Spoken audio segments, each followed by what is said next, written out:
Don டிவியின் கல்வி தொலைக்காட்சியுடன் இணைந்திருக்கும் மாணவர்களுக்கு இந்நேர வணக்கங்களை தெரிவித்துக் கொண்டு இன்றைய வகுப்பிலும் நாங்கள் தரம் 6 நாங்கள் 2ஆம் தவணையின் மாதிரி வினாத்தாளின் முதல் வகுப்பில் நாங்கள் 14 கேள்விகளுக்குரிய விடைகளை பார்த்து நாங்கள் இன்றைய வகுப்பில் தொடர்ச்சியாக 15வது வினாவிலிருந்து நாங்கள் போவோம். இப்பொழுது நாங்கள் பார்க்க போறது 15வது கேள்விக்கான வினா. 15வது கேள்வியை பார்த்தீங்கன்னா அது ஒரு நேரத்தோட தொடர்பான வினா. நேரம் உங்களுடைய அன்றாட வாழ்க்கையில மிக மிக முக்கியமான ஒரு விடயம். ஒரு நேரம், எந்த ஒரு செயற்பாட்டுக்கும் உங்களுக்கு நேரம் மிக அவசியம். ஒரு தொலைக்காட்சி ஒன்றில் பிற்பகல் 5:30 தொடங்கிய நிகழ்ச்சி 45 நிமிடத்தில் முடிவடைந்தது. 5:30 தொடங்கி, அதாவது 5:30 சொல்லுவோம் நாங்கள் பேச்சு வழக்கில் சொன்னோம் என்றால் 5:30 மணிக்கு தொடங்கிய நிகழ்ச்சி 45 நிமிடங்கள் கழித்து நிறைவு பெற்றது என்று தரவு தந்திருக்கு. முதலாவது கேள்வி, குறித்த நிகழ்ச்சி முடிவடைந்த நேரம் யாது?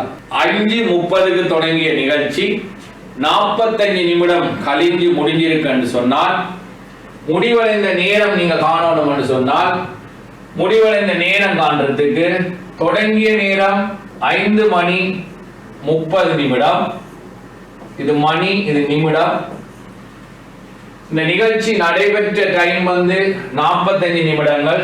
ஆகவே 45 நாங்கள் கூட்டணும். 45 நாங்கள் கூட்டினா 75 வரும். 75 நிமிடம் ஒரு மணத்தியாலத்தை விட கூட. உங்களுக்கு எல்லாரும் தெரியும் பிள்ளைகள், 75 வந்தா நீங்க என்ன செய்யணும்? உங்களுடைய வகுப்புல நீங்க படித்திருப்பீங்க. 75 வந்தால் அதுல இருந்து 60 நீங்கள் கழிக்கணும். 60 கழிச்சால் உங்களுக்கு மீதி 15 வரும். ஆகவே நிமிடத்துல நாங்கள் 15 போடணும். இந்த 60 நிமிடம் ஒரு மணத்தியாலம். அந்த ஒரு மணத்தியாலத்தை இந்த 5ஓட சேர்த்தீங்கன்னு சொன்னால் உங்களுக்கு 6 மணத்தியாலங்களும் 15 நிமிடங்களும் வரும்.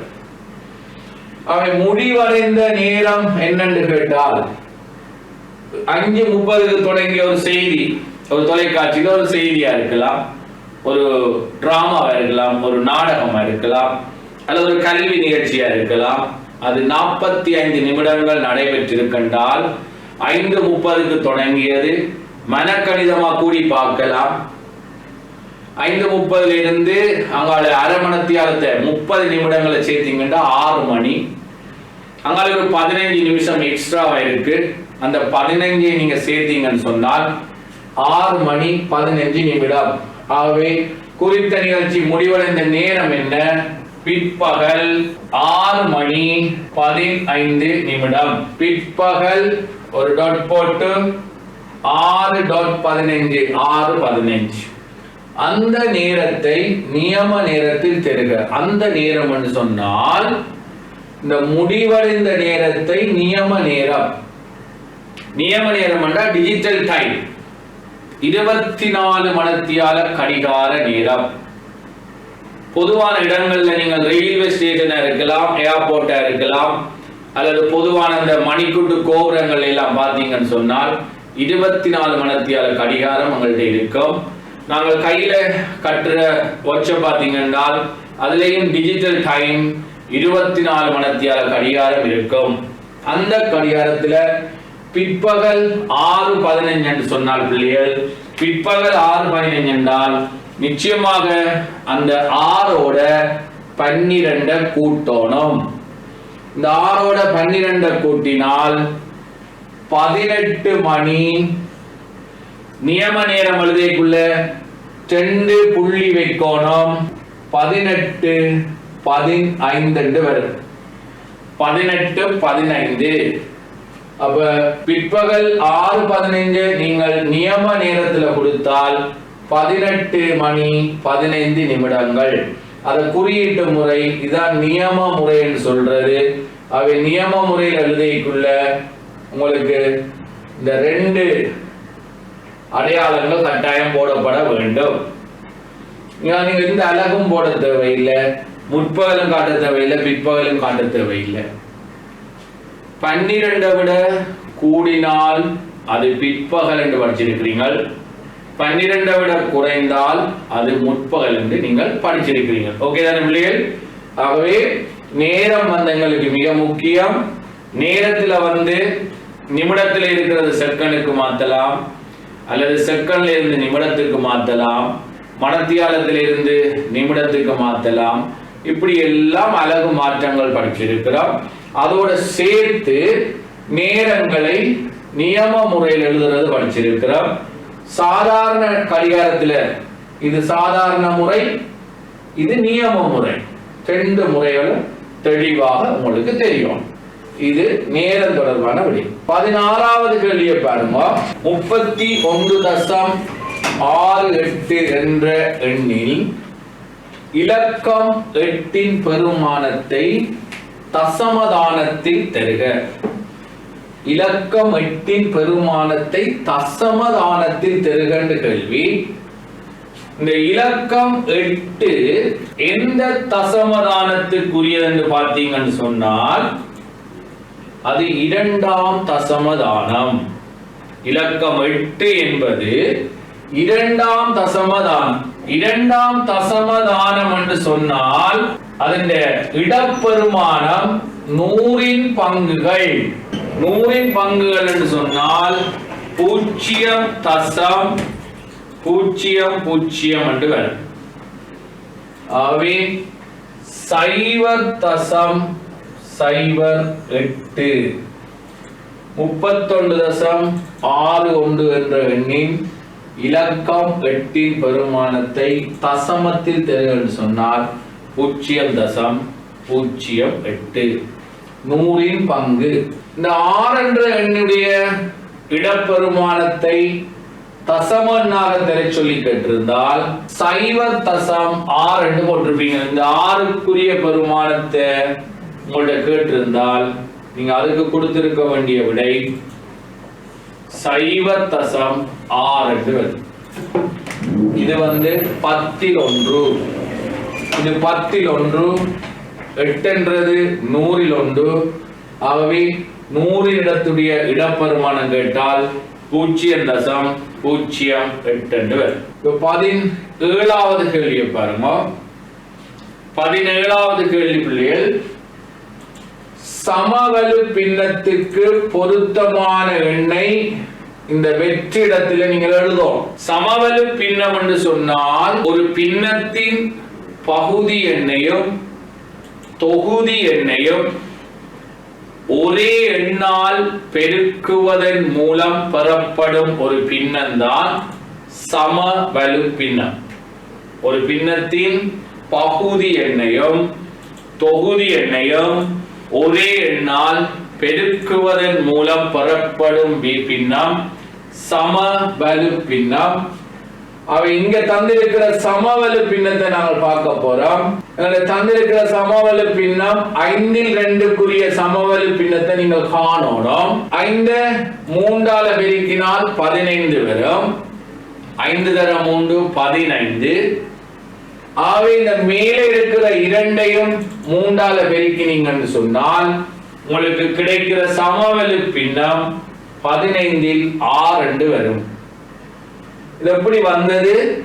பகுதி எண்ணையும் தொகுதி எண்ணையும் ஒரே எண்ணால பெருக்கணும். இங்க 5 3ஆல பெருக்கினால் 5 3ஆல பெருக்கினால் 15 வர்றது போல 2ஐயும் 3ஆல பெருக்கினால் 6 வரும். ஆகவே 15ல் 6 தான் அதுக்குரிய சமவெளி பின்னம். இரண்டாவது பின்னத்தை பாருங்க. 7 இருந்தது, இந்த பகுதி எண் 21 ஆகி இருக்கு. அப்ப 7வது வாய்ப்பாட சொல்லிப்பார். 7 7 7 14 3 21. ஆகவே 7 3ஆல பெருக்கினா 21 வரும். இந்த 7 3ஆல பெருக்கினா 21 வரும். ஆனா இங்க 12 வந்திருக்கு. அப்ப இங்க எத்தனை வரும்? 21 3ஆல பிரிச்சா 7 வருது. அப்ப 12 3ஆல பிரிச்சால் இங்க எத்தனை வரும்? 4 வரும். அப்ப இந்த 7 4 என்றதுதான் இதுக்குரிய சமவெளி பின்னம். 7 4 தான் இதுக்குரிய சமவெளி பின்னம். இப்போ ஒரு விஷயம் உங்களுக்கு விளங்கும். ஒரு சமவெளி பின்னம் கேட்டால் அந்த பகுதி எண்ணையும் தொகுதி எண்ணையும் பெருக்குவதன் மூலமும் சமவெளி பின்னம் காணலாம், வகுப்பதன் மூலமும் சமவெளி பின்னத்தை நீங்கள் காணலாம். இந்த 12ஐயும் 3ஆல பிரிச்சீங்கண்டா 4 வரும். 21 3ஆல வகுத்தீங்கன்னு சொன்ன பிள்ளைகள் 7 வரும். 7 4 தான் இதுக்குரிய சமவெளி பின்னம். ஒரு பின்னத்தை தந்து இதுக்கு சமவெளி பின்னம் வந்து சொன்னா பெருக்கி காணலாம், எளிய சமவெளி பின்னம் என்றா வகுத்து காணலாம். இந்த முறையை கையாள வேண்டும்.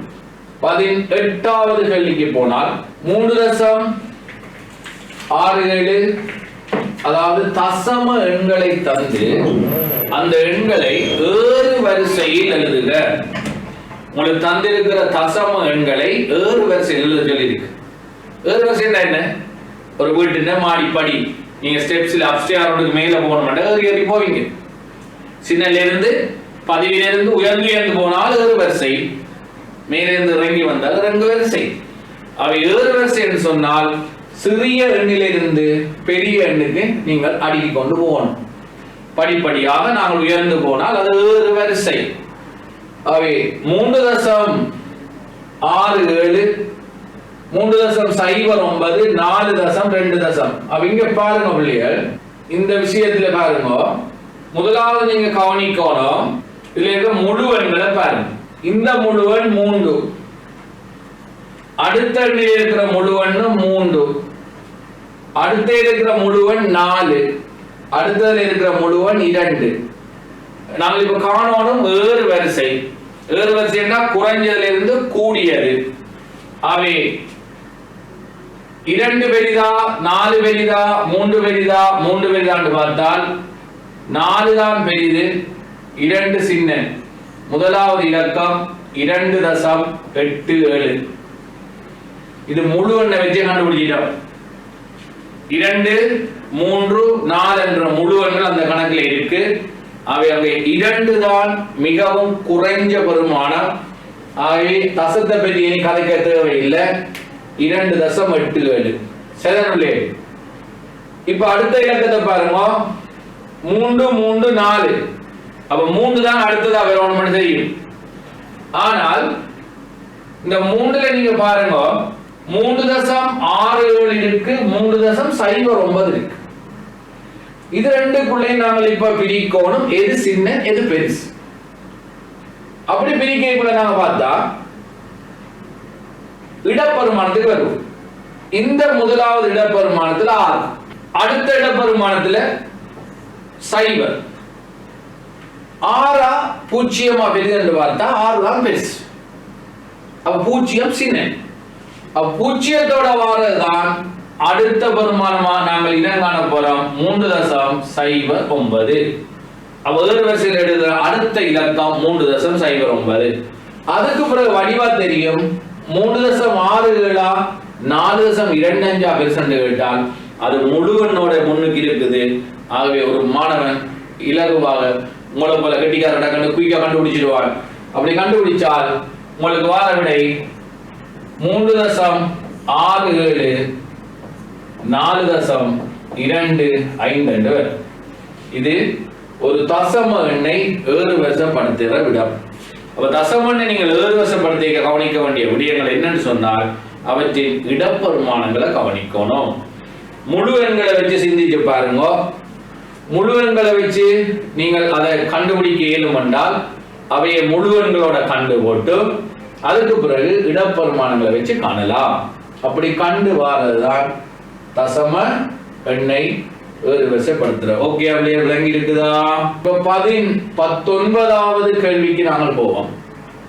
19வது வினாவை பாருங்க.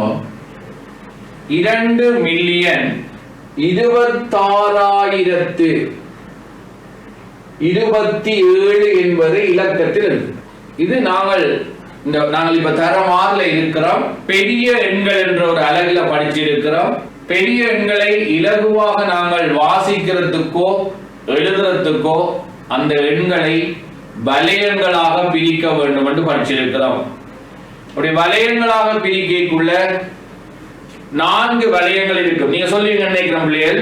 முதலாவது அவர் சொல்றார் அலகு வலயமா, அந்த இரண்டாவது அவர் சொல்றார் 1000 வலயமா, சுரேஷ் சொல்றார் மில்லியன் வலயமா, கீர்த்தனா சொல்றா பில்லியன் வலயமா. 4 வலயங்கள் இருக்குன்னு எங்களுக்கு சொல்றாங்க. அதுல ஆக குறைந்த வலயம் அலகு வலயம், அதுக்கு அடுத்ததாக அதிகரிச்சிருக்கிற வலயம் 1000 வலயம், அதுக்கு அடுத்ததாக மில்லியன் பில்லியன். இந்த ஒவ்வொரு வலயத்திலையும் எத்தனை இலக்கங்கள் இருக்கணும் ரமேஷ்? ஓகே, அவர் சொல்ற 3 இலக்கங்கள் இருக்கணுமா? ஒவ்வொரு வலயத்திலையும் ஆக கூடியது 3 இலக்கங்கள் கட்டாயம் இருக்கணும். இந்த 2 மில்லியன் 26,027 இலக்கத்தில் எழுத சொல்லி இருக்கு.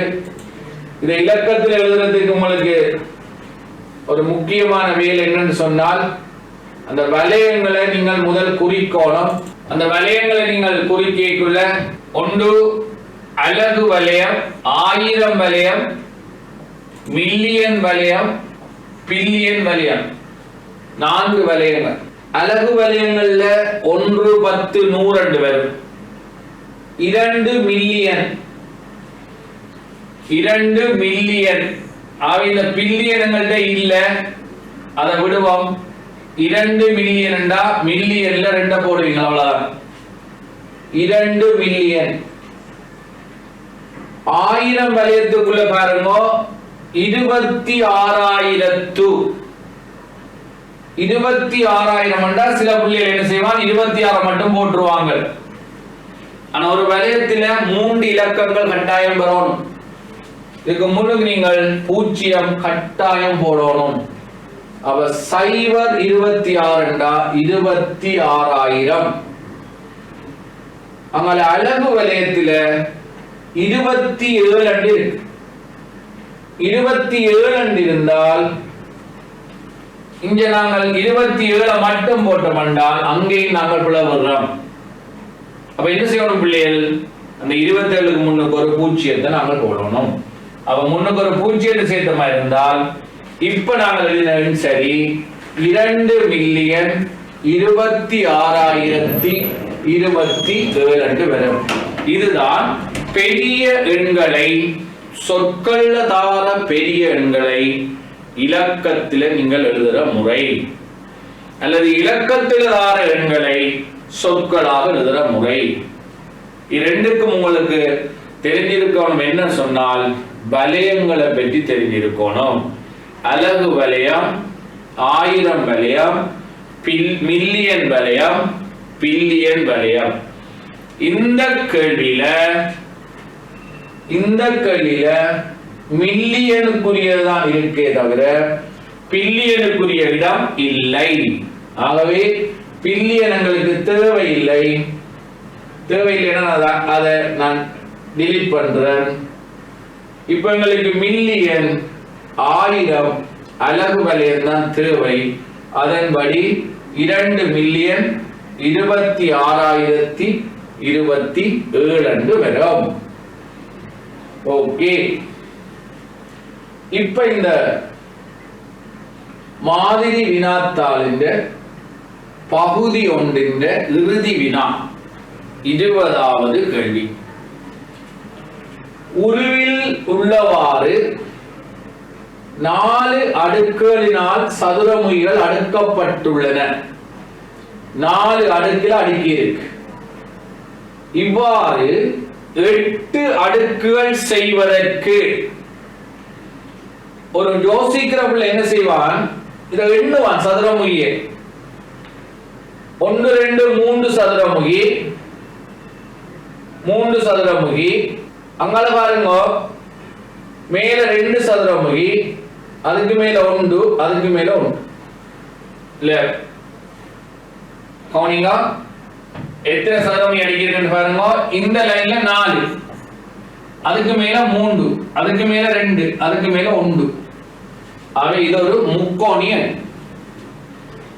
எத்தனை சதுரமை? 1 2 3 3 10 சதுரமை இது இருக்கு.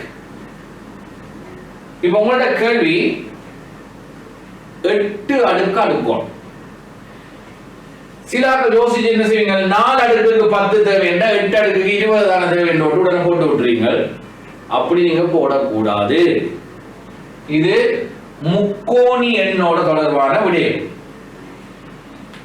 4 அடுக்கு சொன்னால் 4வது முக்கோணி எண். 4 அடுக்கு சொன்னால் 4வது முக்கோணி எண். 10 சதுரமுகிகள் தேவைப்படுது. 8 அடுக்கு சொன்னால் 8வது முக்கோணி எண்ணை நீங்கள் காணும். 8வது முக்கோணி எண்ணை காண்றதுக்கு லேசான வழிமுறை போன வகுப்பிலே உங்களுக்கு நான் சொல்லி தந்த. நான் 8வது முக்கோணி எண்ணை நீங்கள் காணணும் என்றால் 8 என்ற எண்ணை அதுக்கு அடுத்த இலக்கம் 9ஆல பெருக்கி 8 என்ற இலக்கத்தை 9ஆல பெருக்கி 8 9ஆல பெருக்கினால் 72 வரும். அந்த 72ஐ 2ஆல நீங்கள் பிரித்தால்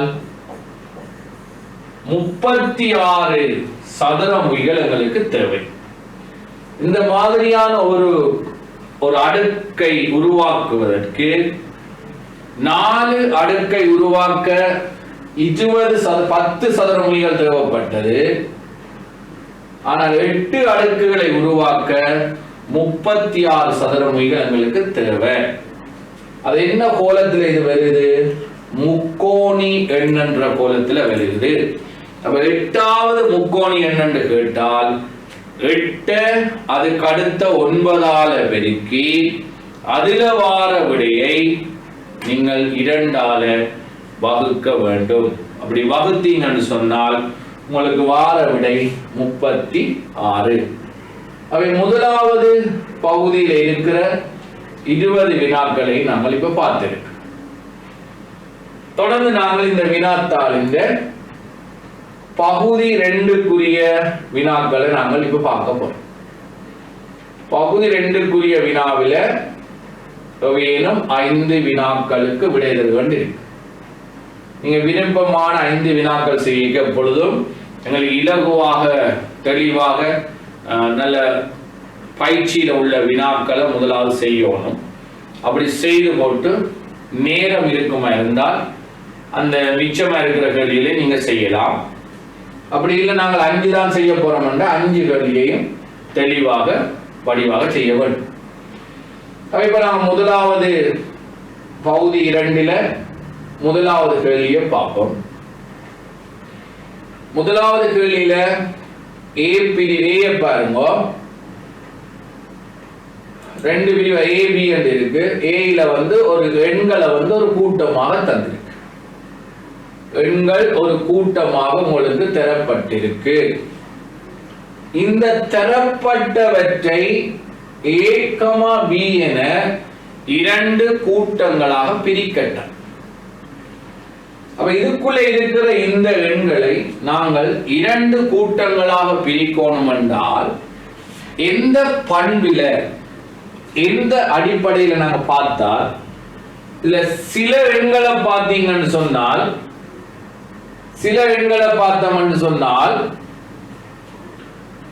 முழு எண்களாக இருக்கு, நிறைய எண்களாக இருக்குது.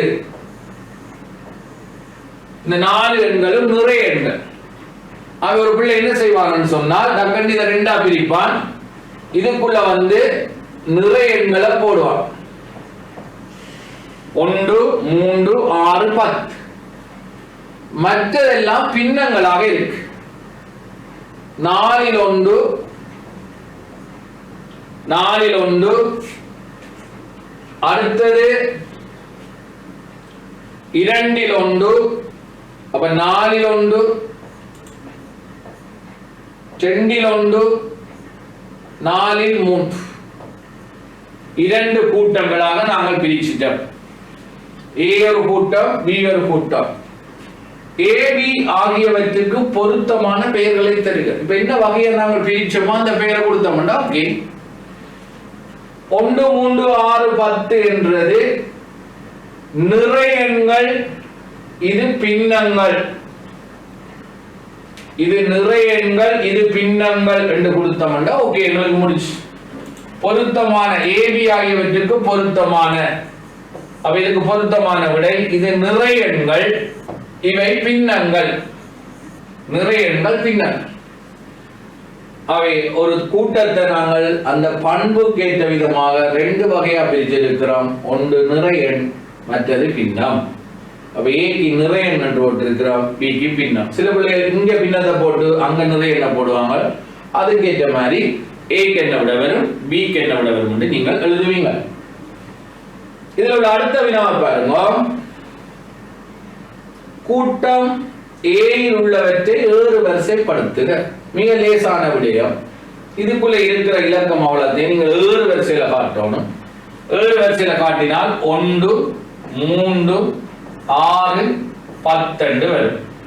இவ்வளவு ஏறு வரிசையில இருக்கும். இவ்வளவு ஓகே. இப்ப அங்கால பாருங்க, கூட்டம் பியில் உள்ளவற்றை ஏறு வரிசைப்படுத்துக. கூட்டம் பி வந்து ஒரு பின்னம்.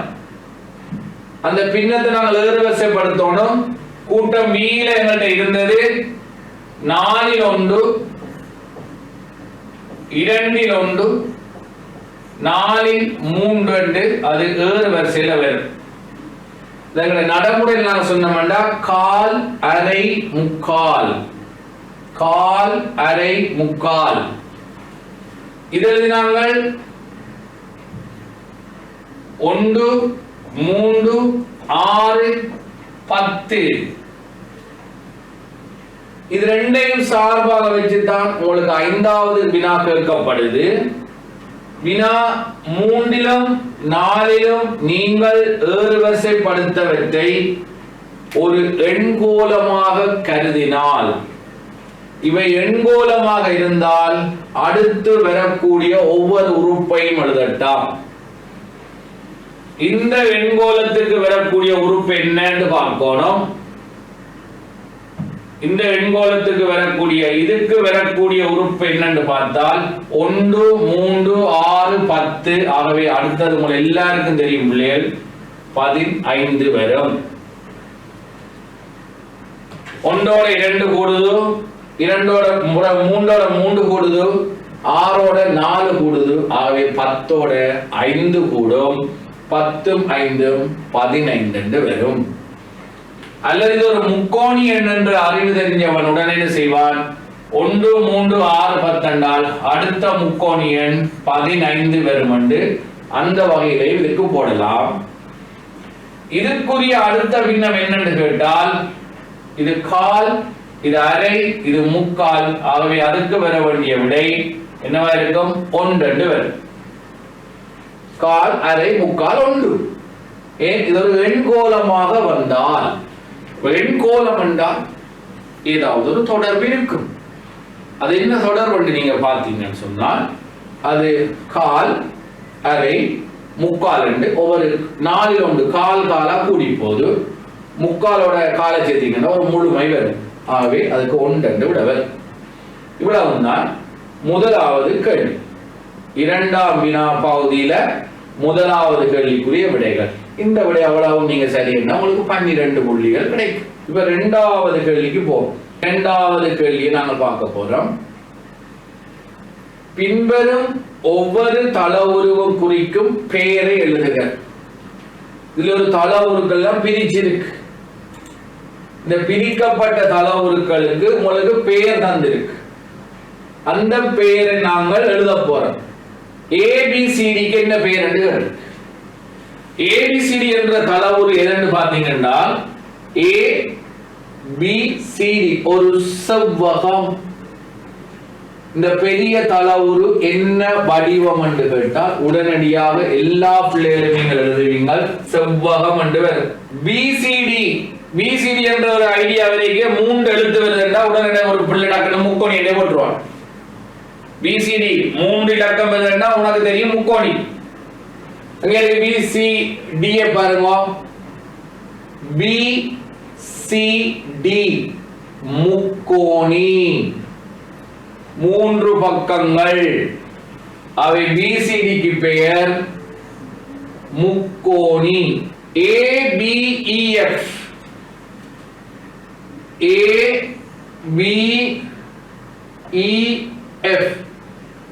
இந்த நாற்பக்கல் பெயர் என்னன்னு கேட்கப்பட்டிருக்கு. இந்த நாற்பக்கல் நாங்கள் பகுதி 1லேயும் பார்த்த மாதிரியான வடிவமா இருக்கு.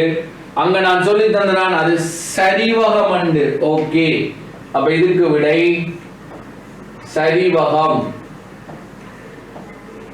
இந்த நாற்பக்கலுக்கு பெயர் சரிவகம். அடுத்த கேள்வி வருது. ABGF பெயர் என்னன்னு கேட்டால் ABGF இத குறித்து கேட்கப்பட்டிருக்கு. இதுல எல்லா பக்கமும் சமன் உங்களுக்கு அடையாளம் போட்டு காட்டி இருக்கிறாங்க. ஆகவே இந்த ABGF என்ற தளவருடைய பெயர் என்று கேட்டால் சதுரம். எல்லா பக்கமும் சமன் என்றபடியால் அது சதுரம். ஆகவே இதுல பாருங்க 4 தளவுருக்கள் இருக்கு. ஒன்று செவ்வகம், அடுத்தது முக்கோணி, அடுத்தது சரிவகம், அடுத்தது சதுரம். இது தளவுருக்கள். இந்த கேள்வி பூரணமாக தளவுருக்களை மையமாக கொண்டு உருவாக்கப்பட்டிருக்கு. அவை தளவுரு பற்றிய சகல விடயங்களும் எங்களுக்கு தெரியும் என்று சொன்னால் நாங்கள் தான் இந்த கேள்வியில ஹீரோவா இருக்கோம். என்ன விடயம்? ஓம். அப்ப முதலாவது விடயம் எல்லாருக்கும் விளங்கிட்டது. ஓகே, இரண்டாவது விடயத்தை பாருங்க. சதுரம் ஒன்றின் பண்புகள் 2. சதுரத்துக்கு இருக்கக்கூடிய பண்புகள். எனக்கு சில பண்புகள் இருக்கும், உங்களுக்கு சில பண்புகள் இருக்கும். அதே போல சதுரத்துக்கும் பண்புகள் இருக்கும். சதுரத்துக்கு இருக்கக்கூடிய ஒரு பண்பு சொல்லுங்க பாப்போம். குட். என்ன பண்பு? எல்லா பக்கங்களும் சமனாக இருக்கும். ஒரு பண்பு எல்லா பக்கங்களும் நீளத்தில் சமனாக இருக்கும். அப்ப இந்த கேள்விக்கு ஒரு பிள்ளை எழுதக்கூடிய விடை பக்க நீளங்கள் எல்லாம் சமனாக இருக்கும். இது சதுரத்துக்கு இருக்கக்கூடிய ஒரு பண்பு. இரண்டாவது பண்பு என்ன எழுதலாம்? ரைட், அவர் சொல்ற சரியான ஆன்சர் எல்லா கோணங்களும் செங்கோணமாக இருக்கும்.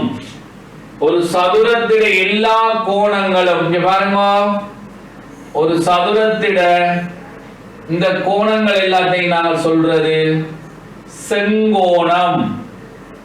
அப்ப சதுரத்திட எல்லா கோணங்களும் செங்கோணமாக இருக்கும். இது ரெண்டும் சதுரத்திட பண்புகள். இன்னும் இதுக்கு வேற பண்புகள் சொல்லலாம். இதுக்கு 4 சமச்சீர் அச்சுகள் காணப்படும். சதுரத்துக்கு 4 சமச்சீர் அச்சுகள் காணப்படும் என்று அதுவும் ஒரு பண்பில நாங்கள் சொல்லலாம். எங்களுக்கு இலகுவாக சொல்லக்கூடிய பண்பு என்றால் 4 பக்கங்களும் நீளத்தில சமனாக இருக்கும். எல்லா கோணம், அதாவது 4 கோணங்களும் செங்கோணமாக இருக்கும். 4 கோணங்களும் செங்கோணமாக இருக்கும். இது சதுரத்தின் காணப்படும் பண்புகள். மூன்றாவது கேள்வியை பாருங்க. சதுரம் காணப்படும் திண்ம பொருள் ஒன்றை எழுதுக. சதுரம் காணப்படும் திண்ம பொருள் சதுரமுகி. சதுரமுகி வடிவமான திண்ம பொருள் தாயக்கட்டை. அப்ப சதுரம் காணப்படும் திண்ம பொருள் ஒன்றை எழுதுகன்னு சொன்னால் தாயக்கட்டை வரும். இன்னொன்று சுக்கட்டி வரும், அல்லது ரூபி கியூப் சொல்ற நீங்க அந்த நிறங்களை ஒன்று சேர்க்கிற அந்த கலர் கட்டை வரும். அதுலயும் ரூபிக் கியூப்லயும் வந்து வித்தியாசமான வடிவம். ஆனா ரூபிக் கியூப்னு சொன்னால் அது சதுரமுகி தான். அப்ப நீங்கள் சதுரம் காணப்படும் திண்ம பொருள் என்று கேட்டால் நீங்க கொடுக்கலாம் தாயக்கட்டை இலகுவாக கொடுக்கலாம் அல்லது சுக்கட்டியை கொடுக்கலாம். தாயக்கட்டை நீங்க கொடுத்து கொண்டாலே. சதுரத்துக்கு எத்தனை சமச்சீர் அச்சுக்கள் உண்டு? இப்ப நான் சொன்ன சதுரத்தின் பண்புகள் அது உண்டு சொல்லி சதுரத்துக்கு 4 சமச்சீர் அச்சுக்கள் இருக்கும். சமச்சீர் அச்சுன்னா என்ன? ஒரு தள உருவை சமபகுதியாக பிரிக்கக்கூடிய கோடு. ஒரு தள உருவை சமபகுதியாக பிரிக்கக்கூடிய கோடு இப்படி பிரிக்கும், அல்லது இந்த பக்கமாக பிரிக்கும், அல்லது இந்த மூலை உச்சிகளுக்கூடாக பிரிக்கும், இதாலையும் பிரிக்கும். 4 1 2 3 4 சமச்சீர் அச்சுக்கள் காணப்படும். அப்ப சதுரத்துக்கு எத்தனை சமச்சீர் அச்சுக்கள் என்று கேட்டால் சதுரத்துக்கு 4 சமச்சீர் அச்சுக்கள் உண்டு. 5வது கேள்வியாக கேட்கப்படுகிறது, சதுரத்திற்கும் சாய் சதுரத்துக்கும் இடையிலான வேறுபாடு என்ன? சதுரம் சாய் சதுரம் சாதாரணமா சிம்பிளா சொல்லக்கூடிய ஒரு வேறுபாடு. சாய் சதுரம் எப்படி இருக்கும்? ஒரு சதுரத்தை சாய்வாக்கின மாதிரி, அதாவது ஒரு இழுத்து விட்டது போல இருக்கும். இது சாய் சதுரம், இது சதுரம். இரண்டுக்கும் என்ன வேறுபாடு கேட்டால் சதுரத்தில் எல்லா கோணங்களும் சமனாக இருக்கும். சாய் சதுரத்தில் கோணங்கள் சமன் இல்லாமல் இருக்கும். அவை சதுரத்துக்கும் சாய் சதுரத்துக்கும் என்ன வித்தியாசம் என்று கேட்டால் நீங்கள் ஒரு வித்தியாசத்தை சொல்லுங்க. சதுரத்துக்கு எல்லா கோணங்களும் சமனாக இருக்கும், சாய் சதுரத்துக்கு எல்லா கோணங்களும் சமன் இல்லை. அது ஒரு வித்தியாசத்தை நீங்க கொடுக்கலாம். சதுரத்துக்கு 4 சமச்சீர் அச்சுக்கள் இருக்கும், சாய் சதுரத்துக்கு 2 சமச்சீர் அச்சுக்கள் இருக்கும். சதுரத்துக்கு 4 சமச்சீர் அச்சுக்கள், சாய் சதுரத்துக்கு இதாலே ஒரு சமச்சீர் அச்சும் இதால ஒரு சமச்சீர் அச்சு தான் இருக்கலாம். 2 சமச்சீர் அச்சுக்கள் தான் வரையலாம். அப்ப வித்தியாசம் என்று கேட்டா சதுரத்துக்கு 4 சமச்சீர் அச்சுக்கள், சாய் சதுரத்துக்கு 2 சமச்சீர் அச்சுக்கள். இதெல்லாம் உங்க கோப்பில நோட் பண்ணி கொண்டீங்கன்னா உங்களுக்கு ஈஸியா இருக்கு. கல்வி தொலைக்காட்சியுடன் இணைந்திருந்த மாணவர்களுக்கும் நன்றிகளை வணக்கங்களை தெரிவித்துக் கொள்வது உங்கள் அன்பின் ஆசிரியர் டி.ஜே. தீபன்.